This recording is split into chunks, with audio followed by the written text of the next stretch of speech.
อยากขอบคุณอีกสักครั้งที่เธอยังไม่ทอดทิ้งกันที่เธอนั้นยืนข้างฉันในวันที่ไม่มีใครในวันที่ฉันล้มลงในวันที่ฉันร้องไห้วันที่ต้องเหงาเดียวดายเธออยู่ข้างกายเสมอขอบคุณฟ้าและสวรรค์ที่ให้เราได้มารักกัน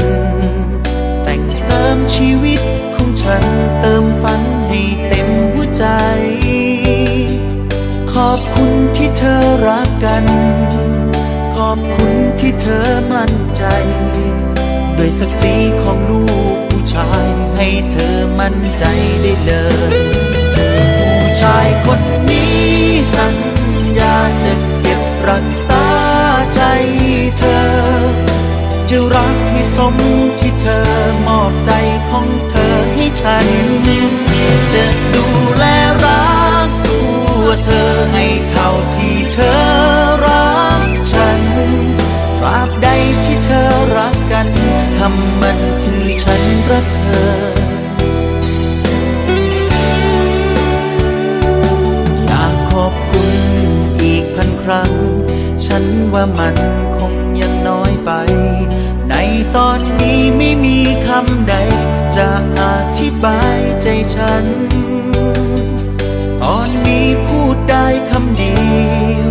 ขอบคุณที่เธอรักกันแต่นี้และทุ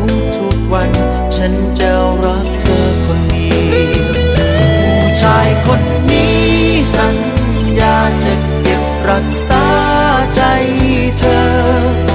จะรักให้สมที่เธอมอบใจของเธอให้ฉันจะดูแลรักตัวเธอให้เท่าที่เธอรักฉันตราบใดที่เธอรักกัน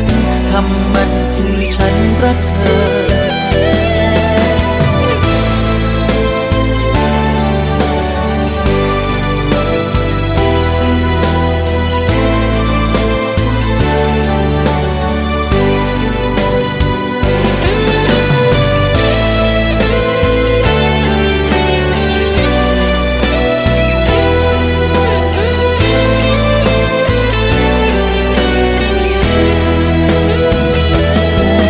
คนนี้สัญญาจะเก็บรักษาใจเธอจะรักให้สมที่เธอมอบใจของเธอให้ฉันจะดูแลรักตัวเธอให้เท่าที่เธอรักฉันตราบใดที่เธอรักกันคำมันคือฉันรักเธอ